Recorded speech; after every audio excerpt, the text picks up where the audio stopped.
দিদি আর পারছি না সত্যি, সকাল থেকে এত খুঁজলাম, গ্রামের এই মাথা থেকে ও মাথা ঘুরে বেড়ালাম, কিন্তু কোথাও ছাগলটার দেখা নেই। ও তো রোজ সন্ধ্যার আগেই বাড়ি ফিরে আসতো, আজ কোথায় গেল বুঝতে পারছি না। চলো না দিদি, বাড়ি ফিরে যাই। বসু, তুই কি বলছিস বুঝতে পারছিস? ওই ছাগলটাই তো আমাদের একমাত্র সম্বল। ওর দুধ বিক্রি করে যা পাই তা দিয়ে আমাদের সংসার চলে। ওই টাকাতেই চাল কিনি, তেল কিনি, নুন কিনি। ও না থাকলে আমরা খাবো কি? কিভাবে বাঁচবো বল? জানি দিদি, সব জানি, কিন্তু এই ভয়ঙ্কর ঝড়ের মধ্যে আর কোথায় খুঁজবো বলো? চোখের সামনে কিছুই দেখা যাচ্ছে না, এত অন্ধকারই। হয়তো কোথাও গাছের নিচে আটকে পড়ে রয়েছে। কাল সকাল হলে আলোয় আবার খুঁজবো। এখন চলো। ঠিক আছে, তুই বলছিস যখন, চল ফিরে যাই। কিন্তু মনটা কেমন অস্থির হয়ে আছে রে, ভালো লাগছে না কিছুই। দিদি, ওদিকটাই দেখো, ওটা কি? ওই নদীর ধারে মনে হচ্ছে কি যেন একটা পড়ে আছে। বিদ্যুৎ চমকাতে দেখতে পেলাম। কোথায়? কোন দিকে বলছিস? হ্যাঁ তো, সত্যি তো একটা মানুষ। মনে হচ্ছে অচেতন অবস্থায় পড়ে আছে, গায়ে ভেজা কাপড় জড়ানো। ওই বর্ষার মধ্যে নদীর জলে পড়ে হাঁপুডুবু খেতে খেতে ভেসে এসেছে এখানে বোধ হয়। দিদি জলদি দেখ, এখনো বেঁচে আছে মনে হয়, ভালো করে দেখ। হ্যাঁ, শ্বাস চলছে। হ্যাঁ রে, বেঁচে আছে এখনো, কিন্তু শরীর তো বরফের মতো ঠান্ডা হয়ে গেছে। তাড়াতাড়ি বাড়িতে নিয়ে যেতে হবে, না হলে যে মরে যাবে। তুই পায়ের দিকটা ধর শক্ত করে, আর আমি মাথার দিকটা ধরছি। যে করেই হোক নিয়ে যেতে হবে আমাদের। মানুষটাকে বাড়িতে নিয়ে গিয়ে সেবা করতে হবে। এই অবস্থায় এখানে ফেলে রাখা একদম ঠিক হবে না। দিদি দেখ না, ও মাথা নাড়াচ্ছে, বুঝতে পারছি তোমার কথা, কিন্তু মুখ দিয়ে কথা বের হচ্ছে না কেন? অনেক দিন তো হয়ে গেল, এখনো একদম চুপচাপ থাকাটা আমার ভালো লাগছে না। ভয়ে নাকি ঠান্ডায় গলা বসে গেছে ওর? হতে পারে বসু, নদীতে এত ঠান্ডা জলে অনেকক্ষণ ছিল, গলা ফুলে খারাপ হয়ে গেছে হয়তো। সময় লাগবে ঠিক হতে, ধৈর্য ধরতে হবে আমাদের। আমাদের মতো করে সেবা চালিয়ে যেতে হবে। কিন্তু দিদি, আর একটা চিন্তার কথা শোনো, ওকে প্রতিদিন খাওয়াচ্ছি 3 বেলা, সেবা করছি দিন রাত। আমাদের নিজেদের খাবারও তো দিন দিন কমে যাচ্ছে। ছাগলটা তো নেই এখন, দুধ বিক্রি করতেও পারছি না, আয় বন্ধ হয়ে গেছে আমাদের। এইভাবে আমাদের কি অবস্থা হবে একবার ভেবে দেখেছো? বসু, মানুষকে বিপদে সাহায্য করলে উপরওয়ালা আমাদের সাহায্য করবে, বিশ্বাস কর। তুই এত চিন্তা করিস না, যতদিন এই মানুষটা পুরোপুরি সুস্থ না হয় ততদিন আমরা ওকে দেখব, যত্ন করব। এই অসহায় অবস্থায় ওকে ফেলে দিতে পারবো না, আর আমাদের সংসার দেখবি ঠিক চলে যাবে, কোনো চিন্তা করতে হবে না। ঠিক আছে দিদি, তুই যা বলছিস তাই হবে। আমিও তো আসলে তাই চাই, ভালো হোক মানুষটার। দেখ, একটু হাসছে মনে হচ্ছে, ও বুঝতে পারছে আমাদের কথা।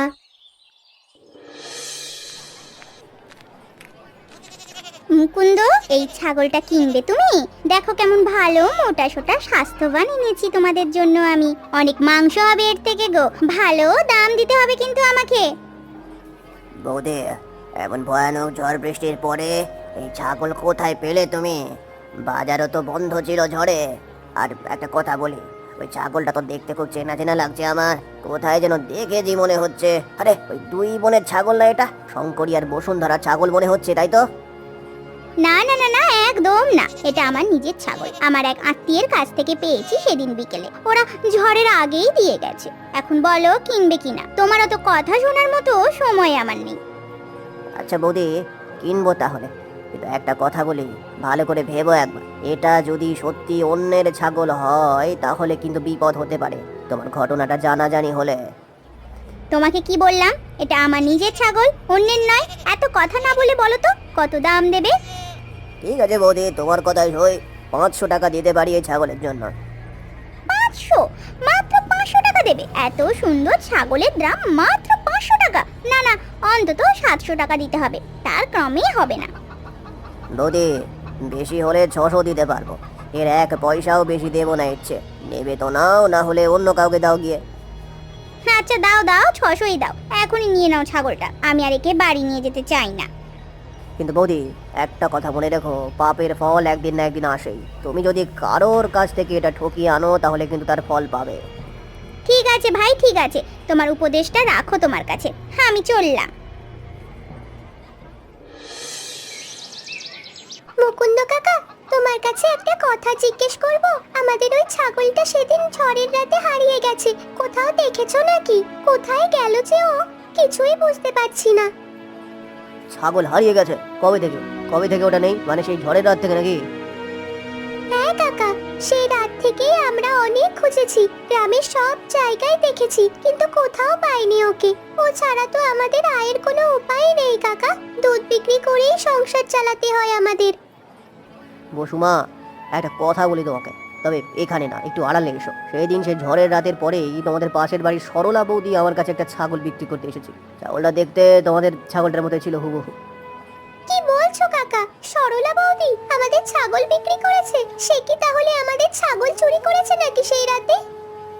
মা, আমি পুরোপুরি নিশ্চিত করে বলতে পারছি না, কিন্তু তোমার কথাবার্তা ছাগলটার রূপ একদম মিলে যাচ্ছে হুবহু। আমার তখনই সন্দেহ হওয়াতে আমি জিজ্ঞেস করলাম কোথা থেকে পেলে। বললো আত্মীয় দিয়েছে। আমার মনে হলো সে মিথ্যে বলছে। কাকা, এ তো মস্ত বড় অন্যায়। আমি এখনই দিদিকে গিয়ে সব বলবো। আমাদের একমাত্র সম্বল চুরি করে বিক্রি করেছে সে। এরকম শয়তানি তো চলতে পারে না। বলা উচিত, কিন্তু একটা কথা মনে রেখো, প্রমাণ ছাড়া কিছু করা কঠিন হবে। সে তো মানবে না তোমাদের কথা কিছুতেই। সেটা দেখা যাবে, তবে আমি এমনিতে ছাড়বো না। বৌদি, একটা কথা জিজ্ঞেস করতে এসেছি সরাসরি। আমাদের ছাগলটা সেই ঝড়ের রাতে হারিয়ে গেছে। কসাই মুকুন্দ কাকা বলল সেই রাতের পরে তুমি নাকি ওর কাছে একটা ছাগল বিক্রি করেছিলে। মুকুন্দ বলেছে তোমাদের? সে একদম মিথ্যা কথা বলেছে। আমি কোনো ছাগল বিক্রি করিনি। আর তোমাদের ছাগল আমি কেন নেব বলো তো? আমার কি দরকার? হ্যাঁ, তোমরা আমাকে চোরের বদনাম দিচ্ছ? এত বড় সাহস! বৌদি, মিথ্যে বলছো কেন? মুকুন্দ কাকা তো সব বলে দিয়েছে আমাদের। তুমি তার পরের দিন সকালেই ছাগলটা নিয়ে ওর কাছে গিয়েছিলে, 600 টাকায় বিক্রি করেছো। এই চুপ কর, তুই চুপ কর। তোদের চেয়ে বয়সে আমি বড়, আমাকে চোর বলছিস? তোদের ছাগল আমি কেন নেব রে? আমার নিজের অনেক জিনিস আছে, বুঝেছিস তো? তোদের কিছু জিনিসের দরকার নেই আমার। আর একবার উল্টোপাল্টা কথা বললে ঘাট ধাক্কা দিয়ে বার করে দেবো এখান থেকে। বৌদি, আমরা শুধু সত্যিটা জানতে চেয়েছি। ওই ছাগলটাই আমাদের একমাত্র ভরসা ছিল। ওর দুধ বিক্রি করেই আমরা দুই বোন কোনো রকমে খেতাম। এখন আমরা কি করব বলো তো? আমাদের উপর তোমার কি একটু মায়া হচ্ছে না? আমি কিছুই জানি না। তোরা এখান থেকে যা তো, আমার বাড়ি থেকে এক্ষুনি বেরিয়ে যা। বেরিয়ে যা বলছি। কোনোদিন আমার কাছে এসব বলবি না, না হলে খুব খারাপ হয়ে যাবে। বৌদি, সত্যি একদিন বেরিয়ে আসবেই। চল বসু। ও মানবে না কিছুতেই। আমরা ফিরে যাই, কিন্তু একদিন আমরা ঠিক প্রমাণ করে দেব, সেটা মনে রেখো। দিদি, উফ, আমি কথা বলতে পারছি না গো, গলা থেকে আওয়াজ বের হচ্ছে এখন একটু একটু। ভাই, তুমি কথা বলতে পারছো শেষমেশ? এতদিন পর উপরওয়ালা মুখ তুলে তাকিয়েছে। বসো, তাড়াতাড়ি এদিকে আয়। দেখ ভাই কথা বলছে। দিদি, তোমরা দুজন আমার প্রাণ বাঁচিয়েছো সেই রাতে। আমি মরেই যেতাম নদীর ধারে পড়ে, তোমরা না থাকলে। তোমাদের এই সাদা ভাত আর কচু পাতার ঝোল, বিশ্বাস করো দিদি, জীবনে এত ভালো খাবার খাইনি কোনোদিন। এত সাধারণ খাবার, কিন্তু এত সুন্দর স্বাদ। আমার খুব ভালো লেগেছে, এবং এই খাবারটাই আমার প্রাণ বাঁচিয়েছে। দাদা, তুমি কথা বলছো? কত ভালো লাগছে তোমার গলা শুনতে। বলো, তোমার কি হয়েছিল সেদিন রাতে? তুমি কে? কোথা থেকে এসেছিলে? আমার নাম দীপক। আমি নৌকায় করে মালপত্র নিয়ে যাচ্ছিলাম সেদিন রাতে। হঠাৎ ঝড় এলো, নৌকা ডুবে গেল আমার। অনেকক্ষণ জলে ভাসলাম, হাত পা চালালাম, তারপর আর কিছুই মনে নেই গো। জ্ঞান হারিয়ে ফেলেছিলাম সাঁতরাতে সাঁতরাতে। ভাই, তুমি এখন ভালো আছো? শরীর সুস্থ হয়ে গেছে আগের থেকে? এটাই সব থেকে বড় কথা। তুমি এখন থেকে এখানেই থাকবে, আমাদের দাদা ভাইয়ের মতো।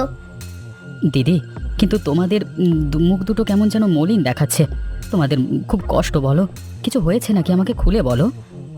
দাদা, আমাদের একমাত্র ছাগল চুরি হয়ে গেছে সেই ঝড়ের রাতে। পাশের বাড়ির সরলা বৌদি সেটা নিয়ে কসাইয়ের কাছে বিক্রি করে দিয়েছে।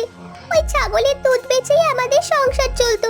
এখন কি করব কিছুই বুঝতে পারছি না, সেজন্য মনটা খারাপ হয়ে গেছে।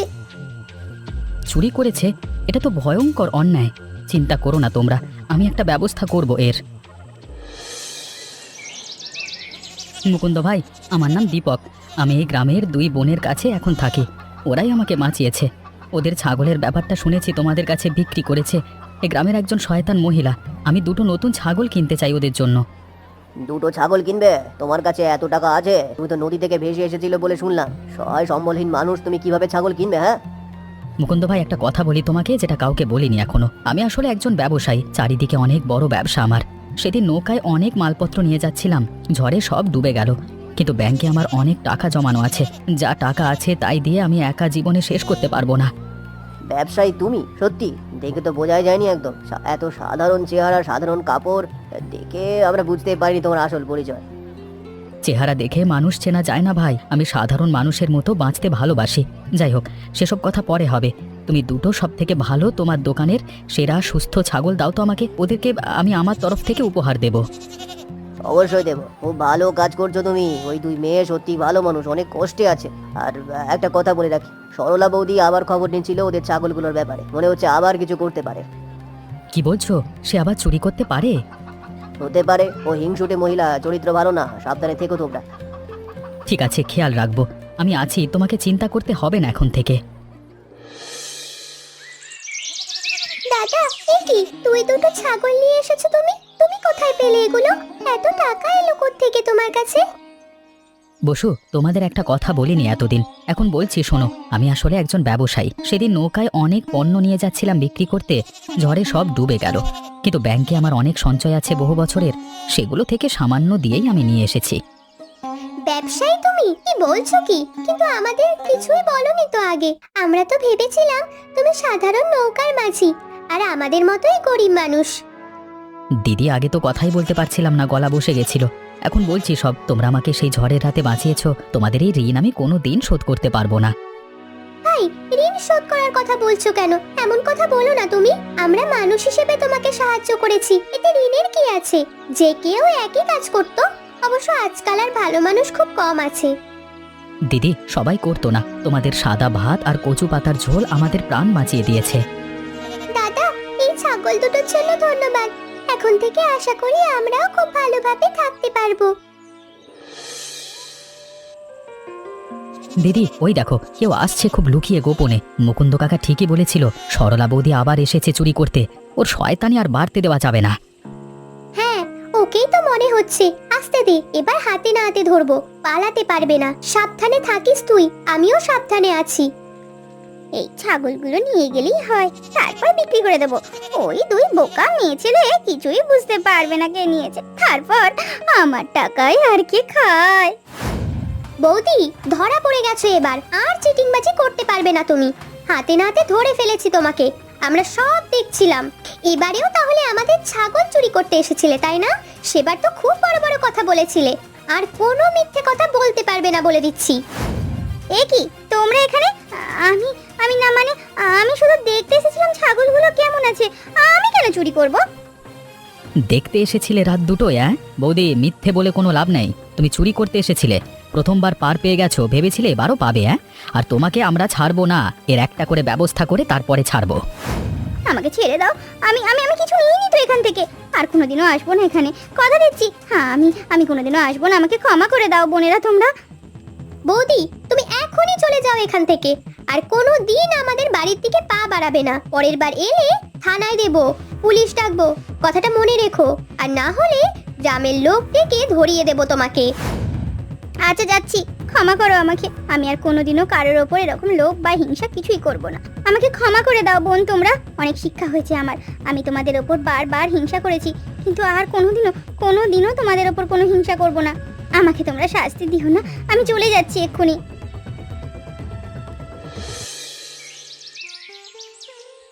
দাদা, মুকুন্দ কাকা, আজ দিদি তোমাদের জন্য বিশেষ রান্না করেছে। দেখো, সাদা ভাত আছে, গরম গরম কচু পাতার ঝোল আছে, আর সঙ্গে আছে মুরগির ঝোল। খাও, সবাই মিলে পেট ভরে খাও। আজ আমাদের চোর ধরা পড়েছে, সেই জন্য আজ আমাদের বিশেষ দিন। তার সঙ্গে আমাদের সংসারে এই যে নতুন দুটো ছাগল এসেছে, এদের সাহায্যে আমরা ভালোভাবে বাঁচতে পারবো জীবনে। দিদি, এই স্বাদ আমি সারা জীবন নেও বলবো না। এই সাদা ভাত আর কচু পাতার ঝোল আমাকে নতুন জীবন দিয়েছে। তোমরা আমার নতুন পরিবার হয়ে উঠেছো, এবং এই গ্রাম এখন থেকে আমার নিজের গ্রাম হয়ে উঠেছে। সত্যি কথা বলেছো দীপক। শঙ্করী আর বসুন্ধরা রান্নার হাত সত্যি অসাধারণ। এমন খাবার কোথাও পাওয়া যায় না। সরলা বৌদি কাল রাতে যা করতে গিয়েছিল সেটা ভাবলে এখনো রাগ হয়। ওর মতো মহিলাকে এই গ্রামে থাকতে দেওয়াই উচিত নয়।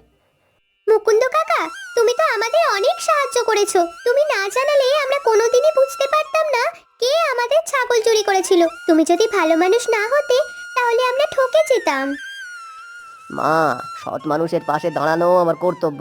তোমরা ভালো মানুষ, তোমাদের ক্ষতি হতে দেখলে আমার মন মানে না। গ্রামে এরকম ভালো মানুষদেরই এক জায়গায় করতে হবে আমাদের।